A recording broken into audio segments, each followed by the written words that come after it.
Okay, repeat after me. I will not sleep with my clients.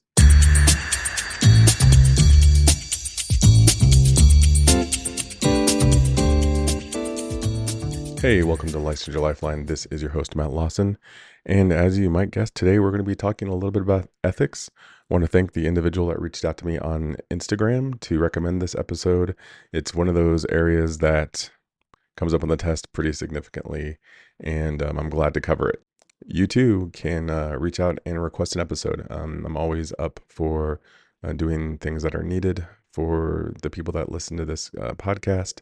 So don't hesitate to reach out to me on Instagram if there is an area that you want me to cover. Also, pretty pleased to announce that I hit the 5,000 download mark, which is pretty amazing to me, considering that I just started this podcast as a way to study for the test. But thank you for everybody that listens to this, and I honestly do hope that you get a lot out of it, and I'll continue making it. So we're going to be talking about ethics today. This is one of those areas that comes up pretty significantly on the test, and I'm sure you've had a class in this already. It's one of those things that really provides a nice backbone and foundation for safe and effective therapeutic practice. Beyond just giving therapists a code to stick to with the care that they provide, it also really does protect the individual. And you always have to keep that in mind. I think that becomes a really nice way to think of ethics is, am I doing something that is hurting the person in front of me? But it provides a pretty clear boundary, really, for what is acceptable in therapeutic relationships, and help counselors navigate challenging situations with integrity. The code of ethics is also pretty evolving as things change in our world. Thinking specifically of stuff like technology, the ACA updates the code pretty regularly to adapt to these changes in society and to try to keep up with the way the world is. Personally, I think they could do a bit of a better job.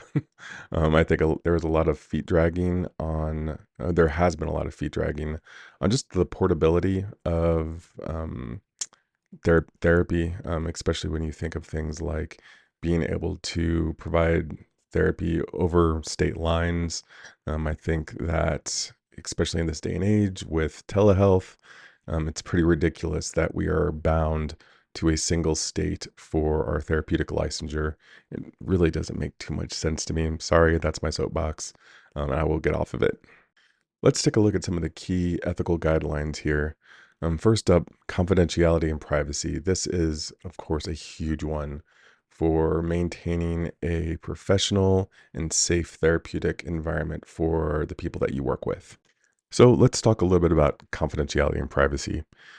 This has been one of the cornerstones of counseling ethics. The digital age, telehealth, I think this topic has become even more significant. You may remember during the pandemic, or at the height of the pandemic, there was a lot of confusion and a lot of people struggling with going online and providing therapy through different means. A lot of platforms were deemed not HIPAA compliant and therefore couldn't be used. And I think a lot of people scrambled to make their platform HIPAA compliant, so therapists could continue supporting individuals even when they couldn't see them in office. The test is really going to the NCE and specifically, well, I guess the NCM HCE to some extent, really will push the boundaries around what is acceptable or when is acceptable to break confidentiality and privacy in order to divulge information. And you're going to see a lot of questions around things like, a therapist calls you up and that is also working with the person that you're working with and ask you to provide information about the work you've done up to that point. And basically, when it comes down to it, you're not allowed to provide any information to anybody unless you have permission from the individual you're working with to divulge that information specifically to that individual. not there's not too many situations where there's like a blanket statement that a person's going to sign that's going to give everybody permission at any point to give that information. I've had some older clients that I've worked with really worried about information getting back to insurance companies or their employer about the things that are spoken of in session. And I think it's one of those old school, like, kind of urban legends around where the information from therapy goes. It does not go back to the insurance company. It does not go back to employers. And, to create that environment, to create that space where people absolutely know that their information is safe with you, ha- does really add a lot of strength to that therapeutic relationship. So not only is it important for you to really keep a lid on what you're talking about in session, the amount of times I've spoken to people and they've talked about, like, hey, this came up over drinks with another therapist at some bar. It's you just can't. I know it seems like this is you're a therapist and that's what you do, and this is a great place to talk, or this is what you talk about because this is your job. You just can't, unfortunately. Like, we just can't talk about our jobs that way. We can't talk about the people that we work with this way.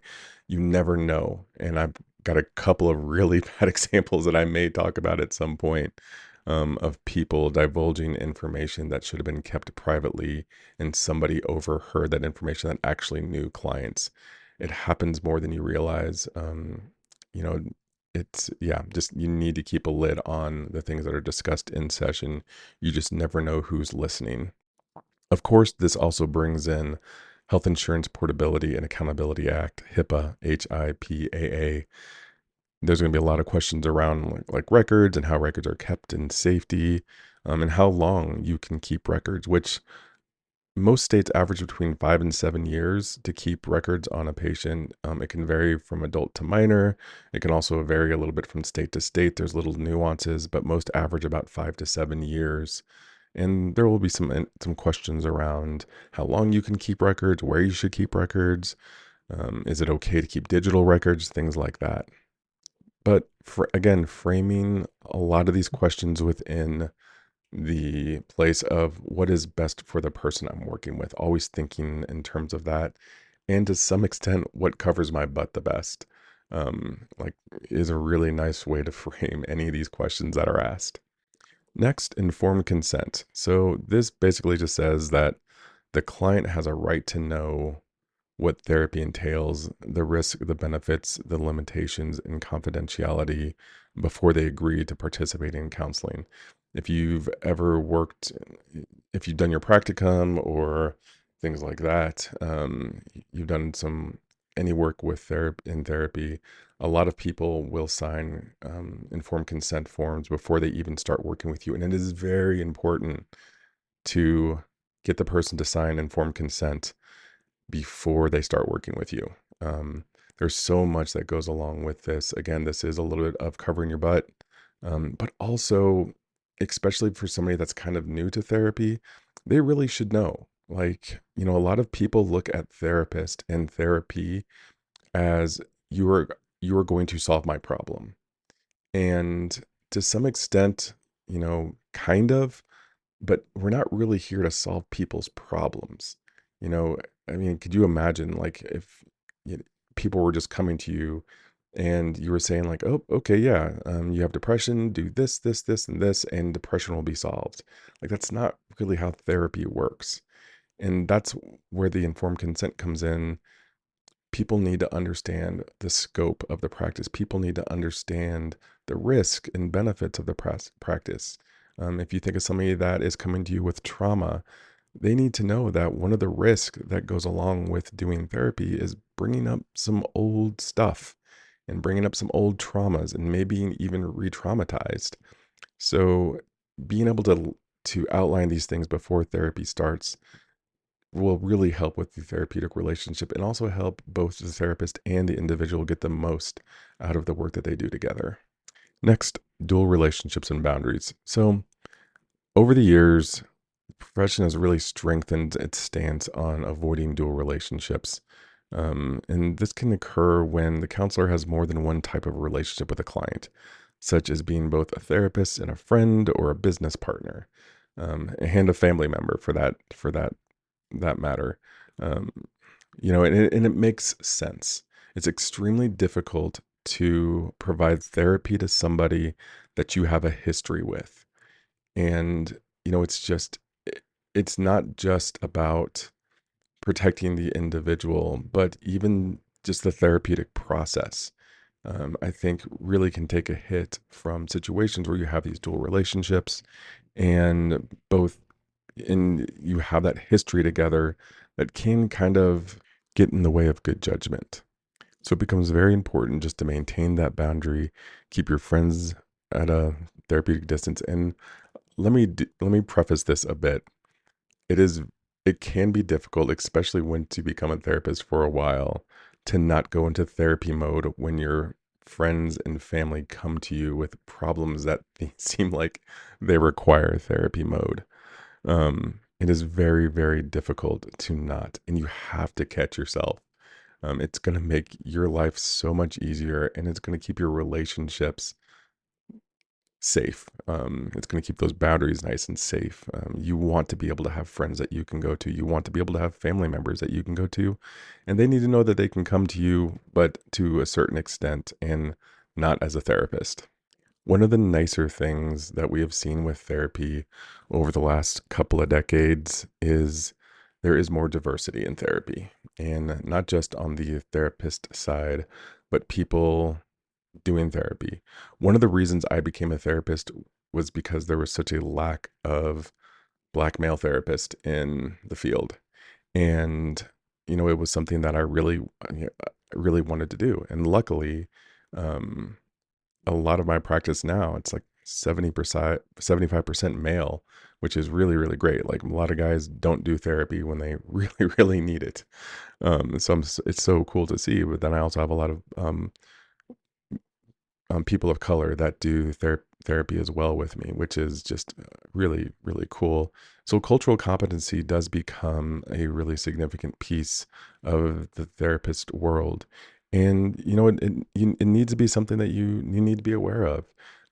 It's funny to think how culture sometimes can come into therapy. I think a lot of people want to keep it as like, oh, this is therapy. This spans the cultures. And, you don't have to take things into consideration that, you know, that might be culturally specific to an individual, but you do. I cannot emphasize this enough. You really, really do. You will be extremely surprised and, again, potentially hurt somebody or give them an experience that kind of comes up short if you're not taking these things into consideration. Now, I'm not saying that you have to be um, obsessive about your cultural competency, but you need to understand your limitations. You need to understand the areas that you feel comfortable in, and you need to be ready to refer if you just don't feel comfortable really speaking to or supporting somebody that is potentially a different culture than yourself. So, cultural competency is one of those areas of ethics that I think can be easily overlooked, but it does come up a significant amount. All right, last area here that I want to cover is going to be technology. And this is kind of a personal area of just interest to me. I really like to see the direction that therapy and counseling is potentially going with tech the way it is now. But this also adds another layer of consideration when it comes to keeping things confidential in a virtual environment, really understanding telehealth and understanding video chat, the benefits and drawbacks of that, and how to best use this in the world with people. These days, I am completely remote. I really have not seen somebody in office since the pandemic. And honestly, I probably will never go back. I really enjoy providing remote therapy. Not only do I feel like it fits my life a bit better, but the people that I work with, it fits their life. There are people that I would and could not work with, simply because of geography. You know, I see people that are hours away from me and that would never have come to see me in a face-to-face practice. And they're in very remote areas that, especially in the winter in Denver, they just could, there's no way that they could make the commute down from where they are to see me in an office. And not only that, but I think people are a lot more comfortable in their home settings, talking to a therapist. Another thing is it does keep things a little bit more confidential, especially if you have a system in place that is HIPAA compliant. I use Simple Practice. It's a great system. They don't pay me for anything. I like Simple Practice. But um, they, it really does. I really do enjoy virtual therapy. But it is important to keep up on it and really understand both the benefits and the drawbacks. All right, let's go over some questions. First question. A counselor is using an online platform to conduct telehealth sessions. The counselor ensures that the software is HIPAA compliant and that the sessions are encrypted. However, the counselor fails to ask the client if they have a private space to participate in the session.